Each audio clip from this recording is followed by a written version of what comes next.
Renowned monk Vajiramedhia has denied speculation of a link with the troubled direct-selling company, the Icon Group, after a short clip from a long sermon he gave went viral on social media. The founder of the Chernawan International Meditation Center issued the denial on his Facebook page last Tuesday. He explained that people had misinterpreted the message he delivered to a group of Icon members, as the 72-minute recording of his sermon had been heavily edited and posted online as a short video. The executives of the Icon Group visited the monk's meditation center in Muang District, Chiang Rai, and invited him to deliver a sermon, which he did on March 12. His topic was the secret to becoming rich, which he clarified was in line with Dhamma principles on success. In his sermon, the monk gave an example of a woman who wanted to wake up the next morning already rich, instead of spending an hour each day learning with a tutor. Vajiramedhia said he told her, "If you can do that, you are the icon." The example was not real, it was simply used in his teaching. This remark was met with cheers from attendees, including Icon founder and CEO Wattanawongkiri, known as Boss Paul, and celebrity urinate Pamormantry, called Boss Sam. The monk's sermons on social media show that he teaches patience, calmness, and the ability to wait as the true path to wealth, stating that there are no shortcuts to becoming rich.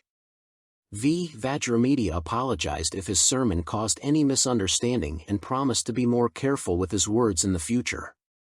He also emphasized that the monks invited to preach at the company were not involved in its business. "You just need to use common sense to understand that," he added. Vajiramedhia is the latest high-profile figure caught in the scandal surrounding the company. The Icon Group issued a statement on Tuesday to clarify that monks were invited to give teachings every month. The company said monks did not voice support for the firm and apologized to all monks affected by the speculation. Nearly 1,100 struggling vendors have filed complaints against the Icon Group, as police continue investigating allegations that the direct selling group operated a pyramid scheme, according to the National Police Chief. Police General Kit Ratfanfet expressed satisfaction with the progress of questioning the complainants, noting that more than 900 individuals had been interviewed. The National Police Chief personally met with some of the complainants at the Central Investigation Bureau, CIB, in Bangkok on Tuesday. He stated that if the police found evidence to support legal action, relevant charges would be filed by the end of the month. The collection of evidence is ongoing and concerns suspicions of wrongdoing, but the police must thoroughly assess the facts before seeking arrest warrants, General Kitrat said. Investigators are exploring potential violations of laws governing direct marketing, consumer protection, fraudulent lending, and public fraud, he added. The police also requested the Anti-Money Laundering Office, AMLO, freeze the assets of key figures connected to the case, with a response expected by Thursday. "Police understand that people are in trouble, but we don't have the authority to seize assets," General Kitrat stated. An AMLO spokesperson earlier noted that freezing assets would prevent them from being transferred or hidden while the investigation continues. General Kitrat added that police stations across the country are prepared to handle complaints related to the case, with nearly 100 investigators available to question complainants through the Consumer Protection Police Division under the CIB.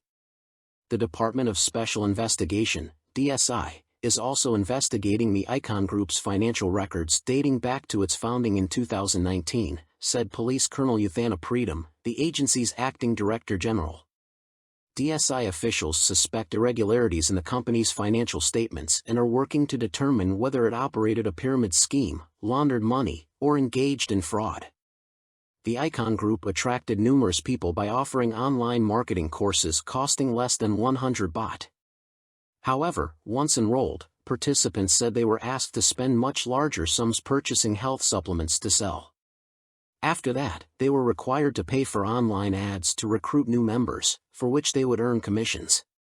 In a related development, Public Health Minister Somsak Thepsutin stated that the Icon Group was fined years ago for misleading product labels that exaggerated their benefits. Warathafan Paul Wardiawarkal, the group's founder and CEO, appeared on television in tears on Monday, saying his company had been in the direct marketing business for over 6 years, focusing on dietary supplements. He noted that the company had 10 dealers with their own channels to market its products. The company only hired celebrities to promote its products, he added, responding to questions about whether the celebrities held executive positions and thus shared legal liability.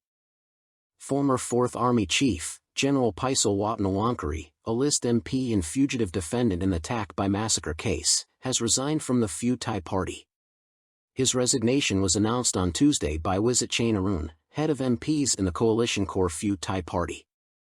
Mr. Wisat cited Deputy Prime Minister Phumtham Wechayachai, who confirmed on Monday that General Pisal had resigned. As a result, no one in the party needed to criticize General Pisal over the attack by issue any longer, Mr. Wisat stated. The party had planned to vote on General Pisal's membership on Tuesday evening. However, with his resignation, the matter was no longer on the agenda, according to Mr. Wisat. Mr. Wisat added that he did not know how or where General Pisal submitted his resignation. He only knew it took place on Monday, suggesting that reporters ask Mr. Phumtham for more details. Mr. Wisat said he believed General Pisal resigned to distance Pheu Thai from the attack by issue. As a result of his resignation, General Pisal lost his seat in the House, and another candidate from the party list would replace him. Mr. Wisat recalled that the attack by events occurred 20 years ago. General Pisal was not a member of Pheu Thai at that time but was serving as an operational-level army officer. The attack by massacre took place on October 25, 2004, when security forces dispersed a protest in front of the police station overseeing the attack by district in Narathiwat province, southern Thailand. The protesters were calling for the release of 6 detainees in a government arms robbery case. 7 demonstrators died during the forced dispersal, and 78 others later died from suffocation or organ failure while being transported in overcrowded trucks to a military camp 140 kilometers away. The 20-year statute of limitations in the attack by case expires on October 25. General Pisal, now 74, was a key figure in the case, as he was in charge of the 4th Army Region during the 2004 attack by crackdown and massacre. The 4th Region oversees the South. General Pisal had earlier filed for medical leave from the House until October 30, 5 days after the statute expires. His whereabouts are unknown, although he was initially reported to have gone to the UK. An investigation will be launched into claims that a House committee member demanded money from an executive of the Icon Group, the direct sales company at the center of an alleged public fraud scam, House Speaker Wan Mohammed Noor Mata said. Mr. Wan stated that he would order the Secretary General of the House of Representatives to immediately look into the matter. At this stage, these are just accusations. An investigation should not be difficult if affected parties come forward. The House Secretary General will investigate this right away, he said. He noted that House committees are made up of government representatives and outsiders proposed by political parties. If any non-MP committee members are found guilty as alleged, police will take action against them under the Criminal Code. Mr. Wan was referring to an audio clip allegedly featuring a conversation between Warathaphon Paul Wardiawarkal, CEO and founder of the Icon Group, and a House committee member. Mr. Warathaphon appeared on a television show on Monday, explaining details about the audio clip.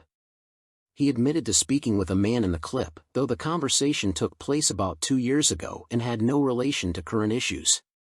He said that at the time, someone had filed a complaint against him, and the man in the clip offered to help him in exchange for 100,000 baht. I did give him 100,000 baht a month, but not every month. I didn't ask for help for free. But he did not demand 30 million baht from me, he said. Samart Janachajadawanich, deputy spokesman of the Palang Prakarath party, denied on Monday that he was the man allegedly speaking to the Icon executive in the clip. He said he would sue anyone who made false accusations against him.